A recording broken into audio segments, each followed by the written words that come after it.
So have you ever done like creative writing before? We did one kind of creative writing thing in my English class last year, but not a whole lot. Okay. Who's your teacher? His name is Mr. Mackenzie. Okay. I don't think I ever had him before. Yeah, he's new. Okay. That's cool. I think my friend said she took creative writing. I don't know who the creative writing teacher would be in Madison, because I actually went to Idaho Falls for the part, like the end of the 2 years, but she said that she didn't really like him, or like we didn't really do anything like fun projects. And I was just like, that's too bad, because that was like my favorite class in high school. So, wait, so what did you do? We just did one little, like, just write a short story. It had to be like 5 to 8 pages long. Okay. So it wasn't like specific. It was just kind of like do whatever you want. Yeah. Share a story. You want me to tell you what it was about or what? Yeah. It was about this kid. He was an orphanage, and he escaped somehow. I forgot. It was a long time ago. Yeah. So he escaped, and then he had this letter from his dad, and it had like these numbers on it, and it was like the Dewey Decimal System. He figured it out, so he went to this library, and anyways, got these papers. Something happened. And like this guy was following him, so he was like running away. And I was just kind of like, yeah, that's cool. These is suspense. That's really cool. So did they like talk about like plot structure or like? Well, he said put your climax at the end, but make it interesting in the beginning. You can't just have it, have your natural kind of. They talked about like classic archetypes, Oh yeah. a little bit. I didn't even learn that until college, like last semester. I never even heard that word archetypes. So that's good. Okay, so I was just gonna like talk about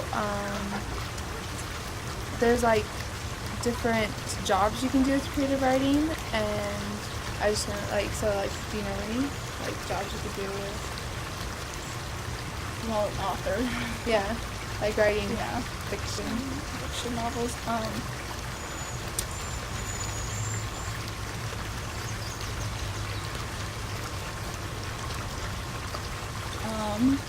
Anything. Well, I know that like some newspapers they have like or magazines, they have little stories in them that like what is it called? Like the Friend and the Enzyme. Yeah. They have like You have to write stories for that. Like those stories are like mostly true, but usually they like add things to make it more interesting. Yeah. Stuff like that. Some newspapers they have like a story that continues from. Yeah. I haven't we don't have them here or anything, but they have like those. Yeah. I've heard about that too. In some places they have newspapers, and they have like they might have a chapter of a book. You can like read it, or like a little short story. That's kind of cool. I think they have that in the bigger cities though. So I think some other things are, so I know this one girl, and she says that with her creative writing, she wants to become a movie writer. Oh, script writer. Yeah, script writer. I thought that was really cool. That's really cool. Yeah. Or like a comic book writer.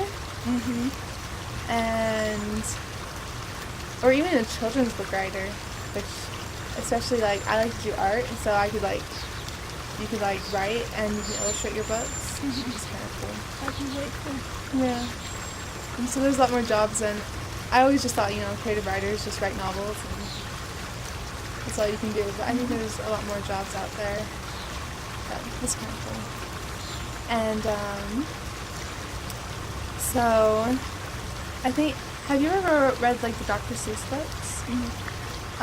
In his books, he illustrates them and he writes them, and I think that what it means to be a creative writer is that you can put your own thoughts into what you're writing, and then you can like share them with your audience in like a way that interests them. So like a lot of his books have a lot of political messages behind them.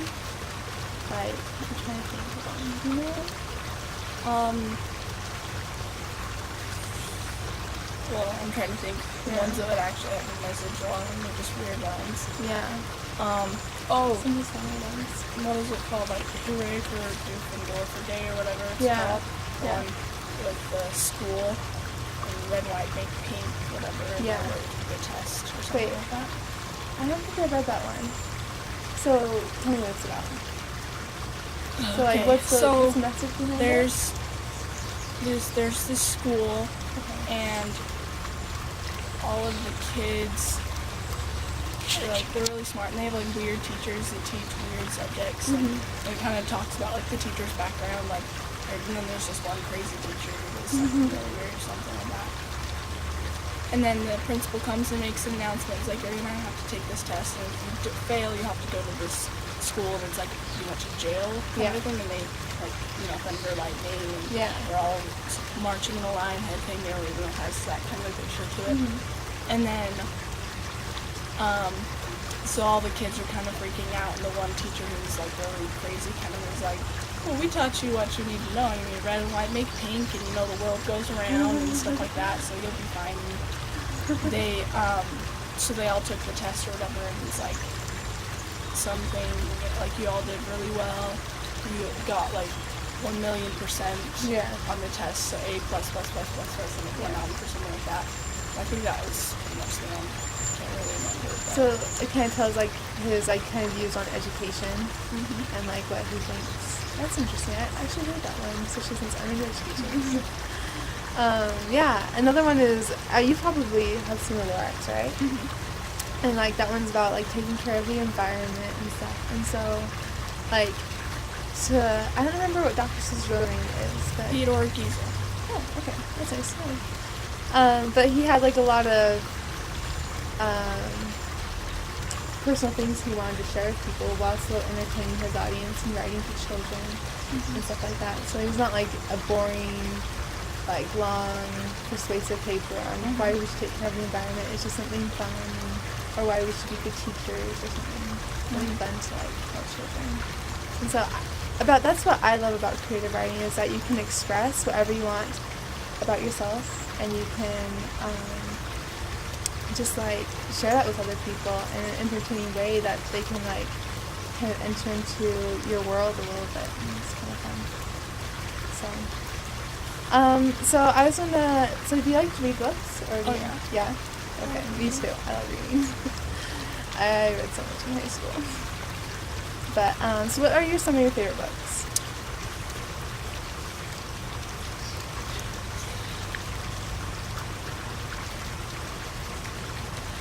It's really hard to narrow it down. I know.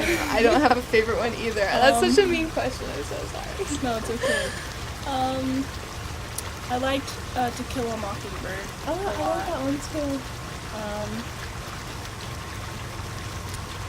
I liked The Story of the Giver, but the ending was really weird. Did you read the other two though? It kind of ties it up. I don't remember. It was a long time ago, but I don't remember reading the other two. I love Arthur Conan Doyle's Sherlock Holmes. I like all of those. I love those. That's the original one, right? The original ones for the original. I started reading those and I never finished, but I liked it. Some of them were really cool. Yeah? It made me feel pretty good when I, like, got one right. I guessed it. Right? Yeah, I was pretty happy about that. I think I really like, what's her name? She writes mysteries, like, she's done a ton of them.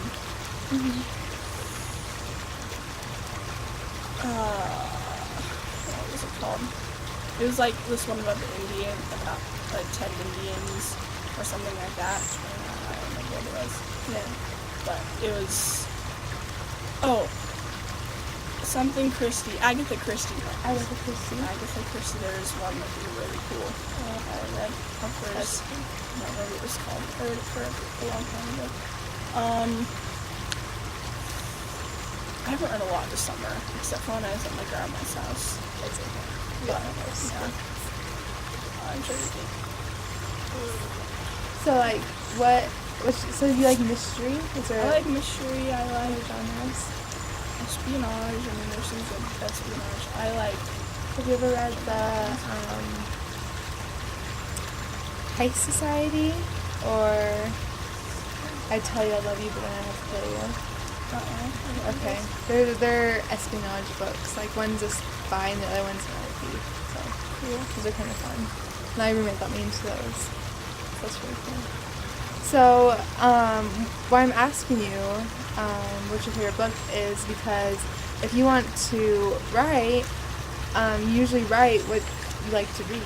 And so, if you like to write or read mysteries, and you're probably going to tend to write more mysteries, or like read about espionage, probably tend to write more espionage. And I like fantasy and romance, so I probably tend to write more fantasy and romance and like fairy tales. So, why do you think, like, what makes the books that are your favorite good? I like it when it's not like a crazy, wild out idea. It's not like, okay, that's just too much. Yeah. But it's not like super predictable either. Right. Like it has to have like, oh, I didn't think that was gonna come, but okay, we're not gonna kill the main character off at the end. Like, Right. like sometimes they've done those, and I'm like, really, you're not supposed to do that. This doesn't have a happy ending. Yeah, I like happy endings. Yeah. Happy endings are good. So, like, when you said that, like, it has, like, way too much, you know, like, it just, You're, like, just out there, and you're like, that just, like, would blows never your work. mind. Yeah. Like, so that's, like, has to do with the plot and stuff. And sometimes I found out that, like, some writers try to make things way too complicated, and when they talk about detail, they go so much into detail, you're just like, Forget the story. yeah. Oh, I like Lord of the Rings and The Hobbit too. Oh, that's a good one. I haven't read The Lord of the Rings, but I read The Hobbit. It was kind of boring at first. Yeah. Okay, so. Oh yeah. Oh, is there anything else you were going to say that makes a good book? I like when the grammar's hard, but it's not like, okay, I'm going to have to look that up. Yeah. Like, I don't know what that means, and I can't figure it out by context. I like Yeah. a good usage of words. It's really cool. So But- it can, like, when you can imagine it in your head, and it has, like, good imagery. It's always Yeah. a lot cooler. Yeah, like, so, today in our writing exercise, I want to focus kind of on that. So I call it showing versus telling. And so a lot of times when people write, they'll just say, oh, the garden's beautiful, and I'm going to walk down, I walk down the path, and it's just so beautiful and pretty and stuff like that. And that's kind of just telling rather than showing. So like when you said you like them, like how they use different usage of words and stuff, that's kind of showing versus telling, like saying the green leaves like fluttered as I walked past, and the flowers were purple and yellow dotted along like the forest floor or something like that. And so that's something that creative writers try to tend to do rather than just telling. Because then like the reader becomes a lot more interested and they like are engulfed into the world where they're reading and stuff. And that's also why I brought this thesaurus. Have you ever used a thesaurus before? Do you use have you used the book or do you use it online? I've used both. It depends on where I'm writing. If I'm writing by hand, then I use the book. But if I'm like typing online, it's easier just to look it up right there. I think some word. I think they have a thesaurus in the word. A drop down. Yeah. Yeah. They do. Have you used highlight the word right click and it's at the bottom. Yeah. Okay. So you know how to use that. That's good. I use that so much, and like I noticed that if I tend to do that, no matter how like crappy or something my paper is, like or how fast I did it, if I like change some words using the thesaurus, I always get a better grade because like it makes you sound smarter, like more interesting. And so for our writing exercise, I have this book for us, so we can use it. And yeah, so this one's kind of weird. It has the words. And it's almost kind of like a dictionary form. It has some synonyms, and then it has some sentences. Or back here, it just has words. So, whatever you want to do. Awesome. Yeah, I can't quite figure it. This one looks easier for me. But that's a sound we're used to, but it gives us both kind of things. So that's for us to use. I was just going to do a quick writing exercise while we're talking about showing versus telling. So, you care which one I use. Okay. Oh, also, this is yours. Okay, so this is a journal I got for you at the bookstore. And so you can write in here or you can write in here. It's kind of small. I mostly got it, so it's kind of pocket size, and you can take it with you if you want. And you have a pen. And one thing that helps with writing is if you take a notebook with you and you observe something, like maybe you see like somebody stealing something. Like I actually saw like a drug handoff once, and maybe you can you see it, and so you might as well write about it because you're never going to get a better visual. You just stood right there. Yeah, and then you just stood right there, and so you can always write about it and use it later, or you can just, as you're sitting here, I don't write unless I'm inspired to, and so it happens at random times, and then you just always have something to kind of put your thoughts in. So you can write in there, or you can write in there. Super cute. I'll save that. Yes, we'll do our other thing later. This is just a small exercise. We're just going to do it really fast. Okay. And this is, you know how we're talking about showing versus telling? Let's see. I have my examples right here. So, I have 3 sentences, and these are just somebody saying a fact. She was so sad when she lost her puppy. And this one is, the garden was so beautiful, or it was a stormy night. And so, I was just going to have you pick one, and I'll pick one, and then we'll try to show it. Okay. Instead of tell it. I'll do it was a stormy night. Okay. I'll do, she was so sad when she lost her puppy.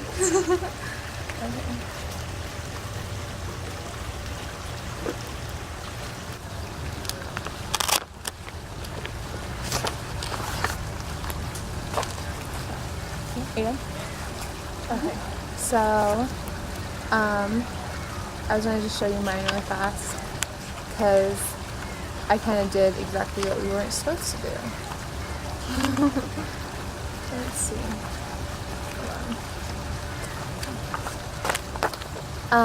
So I did she lost her dog. And so I was really short. I just put, Sally fell onto her bed, her face soaked in tears. Her feet throbbed from the frantic running that she had been just doing earlier. So that's kind of showing. And then I go into telling. And I said, it all began when she took her black husky, Misty, for a walk. The day was clear and bright, and nothing seemed like it could go wrong. That is until the leash got caught on a branch and broke, freeing Misty. So sometimes in stories it's okay to do a little bit of telling in between showing. You need to do it sometimes to move your story along. I probably could have kept showing and stuff. That's kind of the difference. Awesome. You want to read me yours? Sure. The sky was illuminated by a flash of lightning, and almost instantly a clap of thunder followed. Fat drops of water pelted my face and dripped down my shivering arms. I darted underneath an overhanging rock, hoping to escape the biting steam of the rain. I drifted into a restless sleep, jolting awake when lightning struck directly over my head, causing the cliffside to explode and tumble down on top of me. Good job. Got that down. Perfect. Okay. So I was also going to show an example of, actually, this is exactly your, it was a dark and stormy night. That's how, so when I was in 10th grade, I had never written anything in my life. I never took any writing class. I did writing for English. Yeah.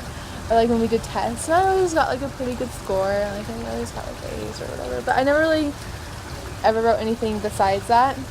And me and my friend were really bored one summer, and she said she had a dream, and she told me about her dream. And she's like, we should write a book. I was just like, what?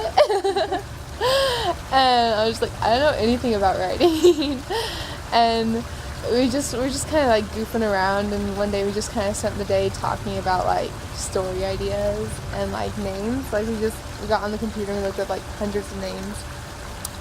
And like 3 years later, we got this much. Oh my goodness. And so like I didn't write all of this. She actually wrote a lot more than me. I wrote probably about a third of this, and she wrote the other. Yeah, we were a little bit nerdy. Okay, but to tell you the truth, like we didn't actually start writing for a year and a half. We just talked about our story so much, like every day, until there was like nothing more to do except write. And so I was just gonna share probably just the first 2 paragraphs, and this is kind of what I did, because she loves doing the dialogue, which is kind of just telling what's going on, and I love the showing part. And so that's what we kind of did, is she would do all the telling part and I would do all the showing part. And so I was just going to show this to you. So I'll read it. It says, "Run." My mother's final word rang in my ears as I dashed around a sharp corner heading for the door. Rain beat viciously against my face as I ran out the servants' quarters towards the woods. My heart seemed to beat out of my chest. I was afraid it would burst with grief and dread. My heavy footsteps seemed to create a rhythm for my troubled heartbeat as I raced after my brother and Darryl, who were fading into the gloom of the night ahead. I tried to dodge around the growing mud puddles. If I fell, I doubt I could bring myself to stand back up. The cloudy night was as dark as the ebony wood that furnished the front rooms of my home, the home that I would probably never see again, just as I would never see my parents again. So that was just like the first page. And so that's kind of an example of showing what's happening instead of just saying my mom died and we were trying to escape the house and it was raining kind of thing. Kind of a lot more interesting that way. So it's kind of just like yours. Actually, later I use like some of the same words as you to like describe my storm. So it's like really good.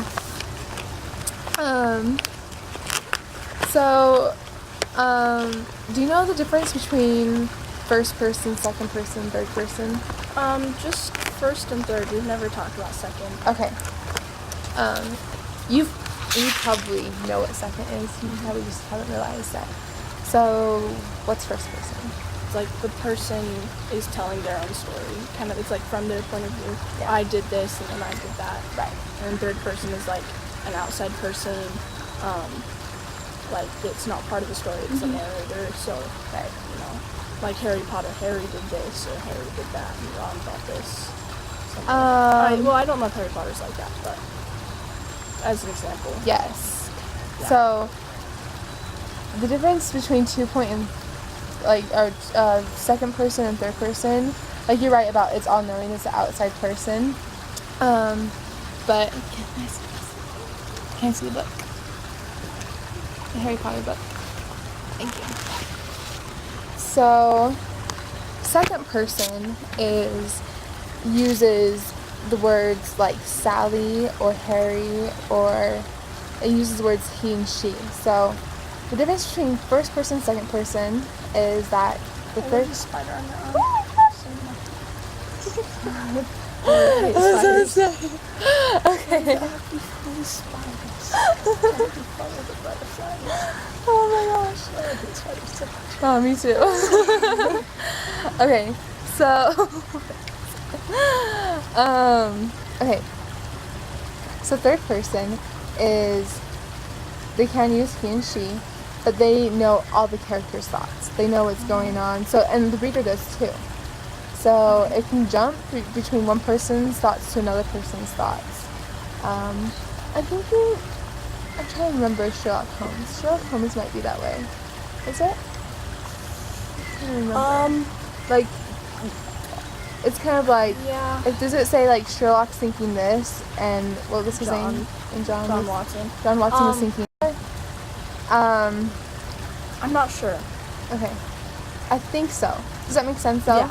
Okay. And the second person is when we're still using Harry or she or he or Sally or whatever, but you only know The one Harry's person. thoughts. Yeah. Right. So like I think in Harry Potter it's just like it's just yeah, Harry looked up. So instead of saying I looked up, it just says Harry looked up and saw Hermione. And have you read books where it'll be in one character's perspective and then another's? Yeah. Mm-hmm. And so that's still second person, but they're just switching from chapter to chapter. Okay.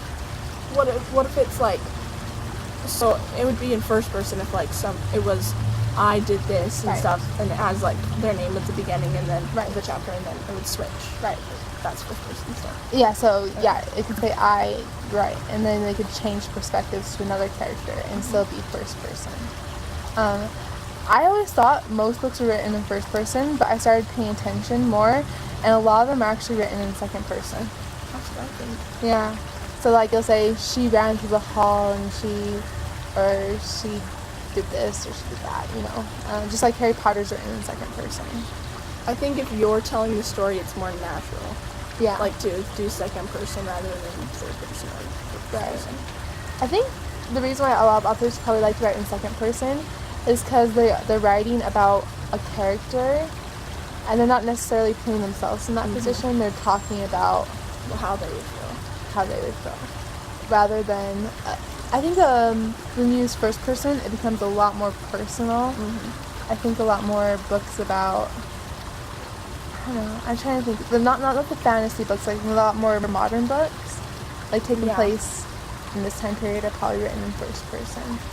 Yeah, that's like been my experience, kind of watching books, but yeah. So our lesson, our activity that we're going to do a little bit later is in first person, so I'm really bad at this. I always will switch from like I to he, or like you know how like when you're in a certain perspective, like there's past, present, and future. I'll always switch those up. So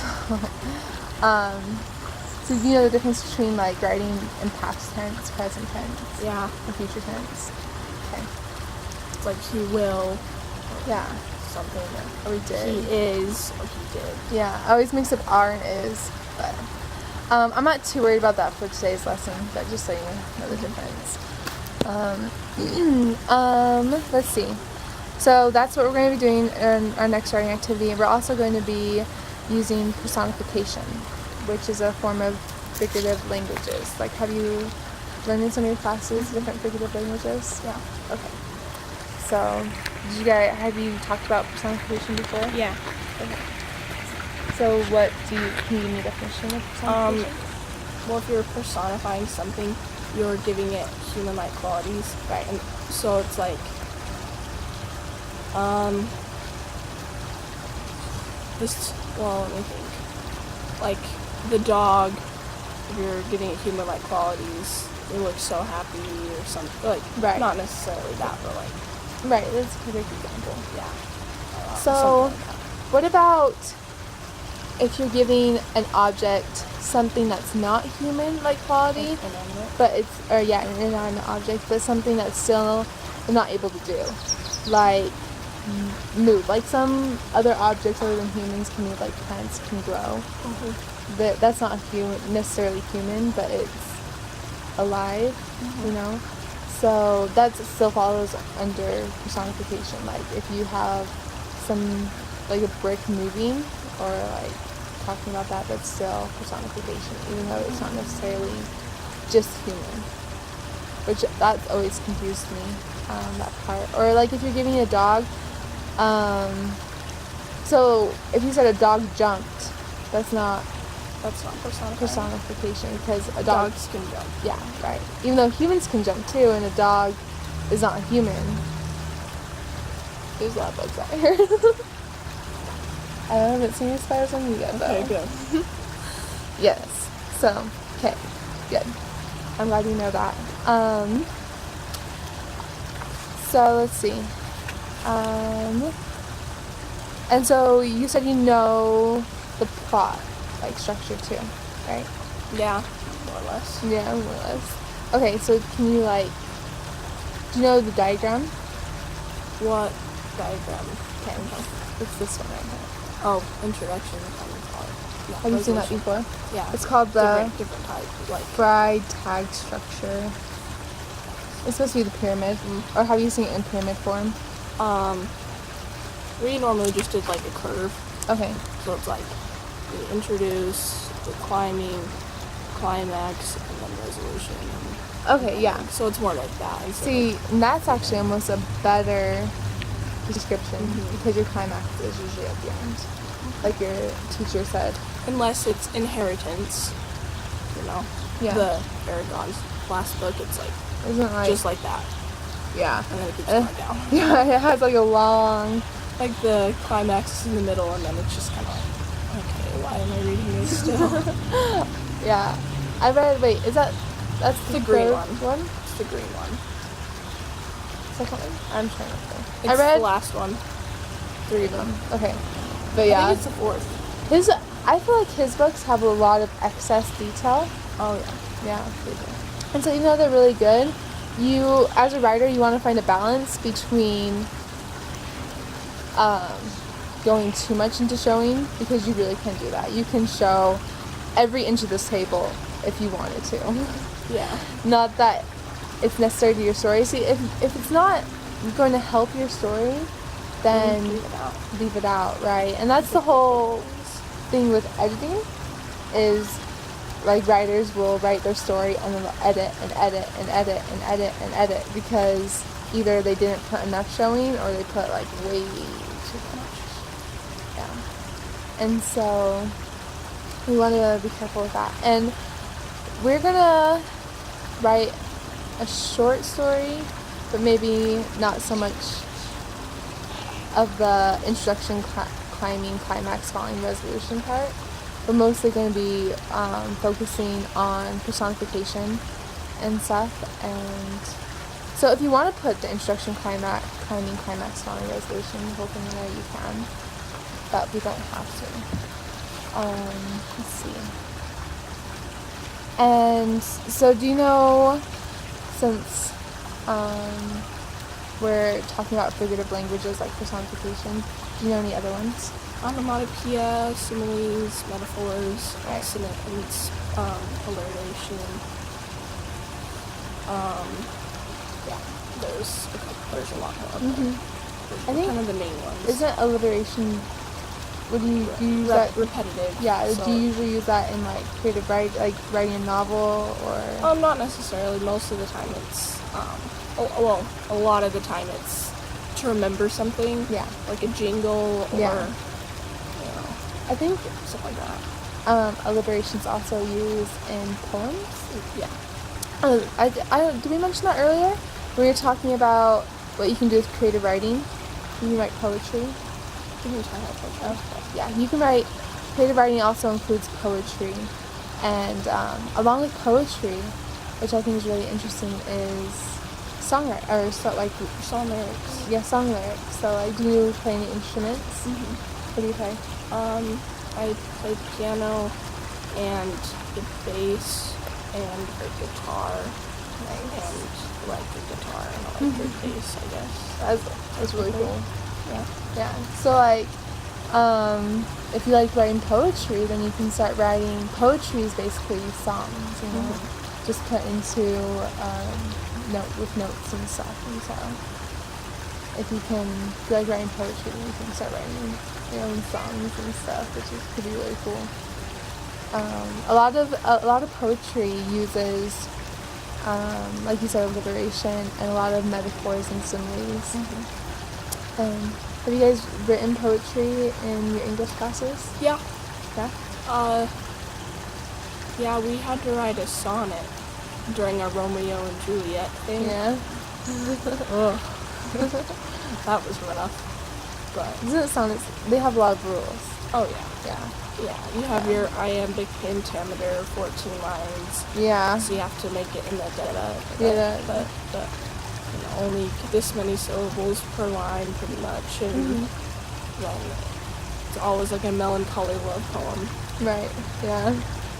My favorite poems to do is like, I'll find like a favorite poem and I'll like read it and I'll copy the style. So if it's like, 5 beats, I'll just copy its structure. Oh yeah. And then just like that's good enough. And so then I already love that kind of poem and just write one like it. I've come up with a lot of good poems that way. There you do it. Yeah. Yeah. I actually think, that brings me to the next thing, like, I think we talked about this a little bit before, but, like, you're going to write what you love to read. Mm-hmm. So, I love those poems, so I wrote my poems like those poems. I followed the structure. I followed probably the same kind of theme, but I made it my own, you know. And so those are the 3 things: reading, writing, and observing, to make a really good creative writer. And like, anybody can be a creative writer as long as they, love to read or read, and they just practice writing and they just observe the world around them. So awesome. Yeah, I always thought that was really cool. Like, grammar, I mean, it does play a role in creative writing. I hate grammar. I don't think I've ever met anybody who likes grammar. Like, why would you want to be a grammarian? I know. Rules are meant to be broken, especially in English. Yes, especially when writing poetry. Mm-hmm. Yeah. And so, just read, write, and observe. And grammar, you can say that for when you want to ever publish something or turn it in for an assignment. It's true. Yeah. I think you need to write the way you talk a lot of the time. I think it's sometimes hard to understand when you're not making it like you're talking to somebody. Because if it's really weird language and you just kind of phrase weird, you're like, I don't really understand that. But if you write how you're like speaking to somebody, it's a lot easier to understand. Right. Which, of course, if you want to make your book confusing, that's very helpful to just correct it depends on what you're trying to communicate to the reader. Yeah, so, I was just going to try that. So, wait, can you just summarize what you just said? I had something to say. Like, if you want to, a lot of the times you want to write how you talk. Oh, yes. Because it's a lot easier to understand. So, what I found out when I'm trying to create a write is, so I don't have to worry about the grammar, I don't have to worry about the punctuation. Well, I still put the punctuation in, but like, correct, like, perfectly. Like you said, just write what you want to communicate first. Like, write what you... Worry about the semicolons versus hyphens versus commas. Don't even do that until your book is done, or your story is done, or your poem's done, or... See, that's why I never finished this story, is because I would write creatively, and I would do my story, and then I'd stop after a page or 2 and be like, okay, it has to be perfect. I go through, and even though I hate grammar, I want it to be perfect. So I'd fix everything, and then I'd keep going. And that's not, and then, like you said, it kind of becomes confusing when you make sure everything fits in the grammar rules. I think a lot of the times when you're trying to portray a person, you don't want to portray them perfectly, because people aren't perfect. Right. You want to, you can make a mistake here or there because that's who they are. It's not necessarily straight. Especially when it comes to dialogue. You know what I'm talking about, in dialogue. Yeah. Right? And like what if you have a character who's illiterate or who doesn't have a very high education? Then you need to not use punctuation to... Especially when you're doing like, different accents. Yeah. Like Scottish accent, that you definitely use different words that aren't like, totally correct. Yeah. When you do that, like, I found out you have to... Creative writing comes with a lot of research. If you want to write, like, historically, if you want to write an accent, I have no idea how to write an accent unless I've read a lot of accents. I don't know. But I know they have websites online that will have, like, accent, and they'll give you, like, a lot of different words and, like, show you how you write them in that accent, which is really cool. And that brings me to, like, in the back of your little book I gave you, I put in 4 different links online. So this Teen Ink is a magazine for teenagers. You actually can submit photography, you can submit art, you can submit nonfiction, you can submit fiction, you can submit poetry. I'm trying to think what other things. Just pretty much anything creative, you know? Mm-hmm. Anything imaginative, anything that you created that can be put into a magazine. They'll accept, and it's kind of like a first step if you ever want to get things published. I never did it, but I knew some people who did do it, and it was pretty cool seeing their names in like the magazine. Mm-hmm. We'd get it at school. I don't know if Madison gets to. I don't know the school in Idaho Falls did. And then this is, I always use these things, but a story starter generator. It'll give you like ideas to start a story if you just want to practice writing for like a day or something. And then this is, if you're ever interested in publishing, it's a publishing website for beginner writers. And this is just 15 minutes of fiction. It gives you if you don't want to like write a story, you know, or write a book, but you still like writing, it'll give you little prompts, and you just write 15 minutes a day. That's cool. Yeah. I've seen some of those online, like there's some on Facebook and like Pinterest and stuff. Yeah. They have like, imagine this, and you're like, whoa, story in my I head. know. And some of them are really cool, Uh-huh. and you just want to write about it or like create something. Mm-hmm. Another thing, I don't have it in here, but another thing you could do is have a picture. And like one time my teacher showed us a picture of running shoes, and she says, write the first thing that comes to your mind. And so I wrote about this guy, and he stole something from the store and he's running away and stuff like that. And so that could be fun too, especially really fun. if you like taking pictures. Go take a picture or something and make yourself write about it and see what you come up with. And kind of cool, then you can show the picture and the little story and stuff. My teacher, I remember in high school, my creative writing teacher always told us to write 15 minutes a day, and you'll always come up with something amazing. And that'll like, I don't know, and I feel like if you don't like writing in a journal, like sometimes that can be a little bit, like you don't feel like anything happened that week.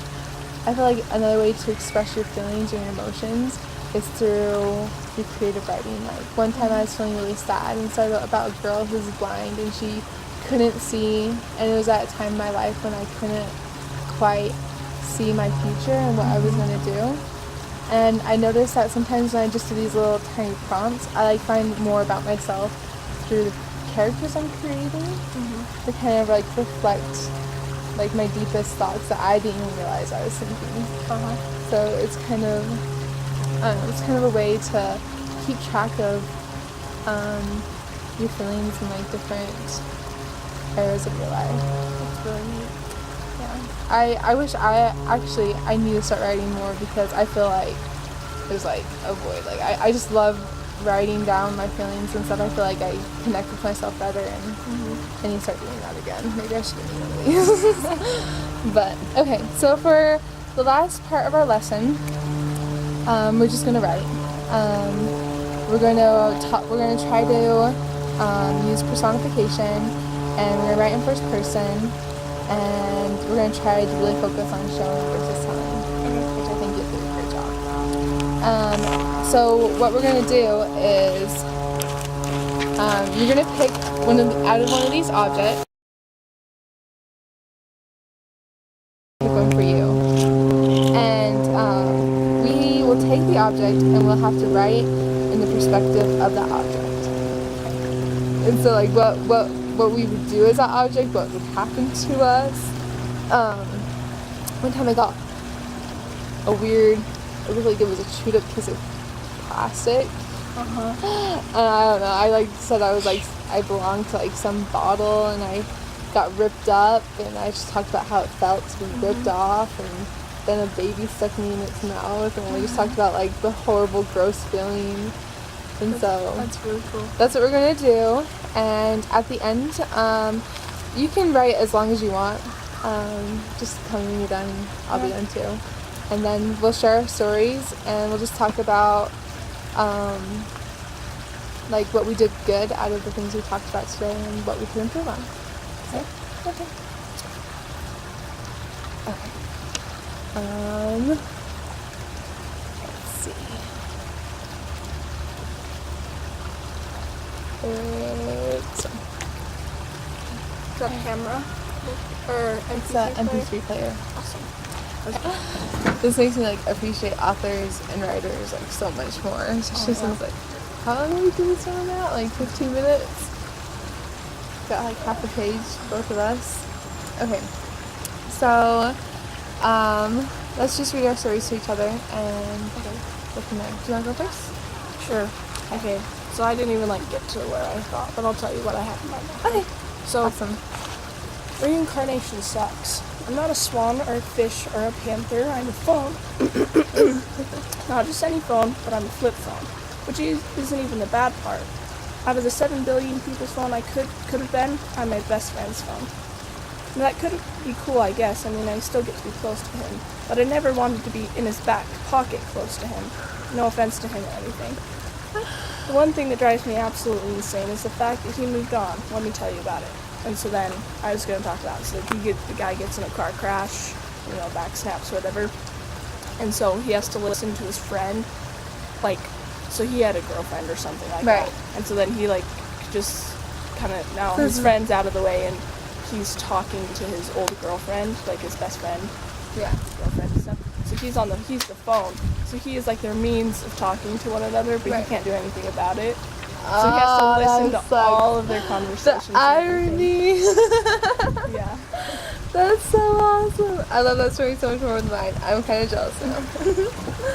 Okay, is that the end then? Yeah. That is so good. It was, let me tell you about it, and that was the end, so then.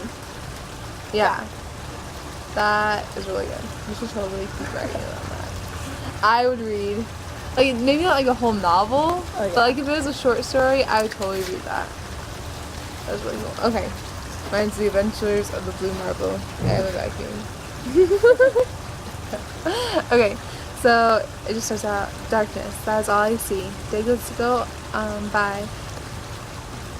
Days go by and by, and the ever-sleeping darkness is all that fills me. The floor feels cool beneath me. And then I just put ... because I don't really want to talk about that anymore. And but suddenly a staggering motion rocks the floor, and my darkness is swallowed up up by a piercing light. My elation quickly dies as the floor vibrates more and more. A loud noise like a jet engine is my immediate worry. I begin to roll quickly away. The frantic vibrations have knocked me from the place I have rested at for so long. The blasting noise comes closer until the world is filled with only that. I'm afraid that I will be I'm afraid that I will become death after this experience. Without any warning, I am sucked up. Spinning to the air, I go round and round. I have entered into the belly of the beast. So, it's just, I just really love Crave writing so much because it's just like, you take some simple sentence, like a marble gets sucked up into a vacuum cleaner, and you just make it into like this big huge page story. I'm not sure who would be interested in reading about Marvel adventures, but I don't know.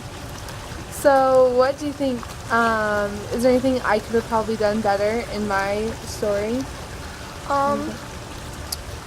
I think one phrase was kind of like cliche, round and round. Yeah. That's kind of a cliche type of a phrase. Yeah. So I might want to change that.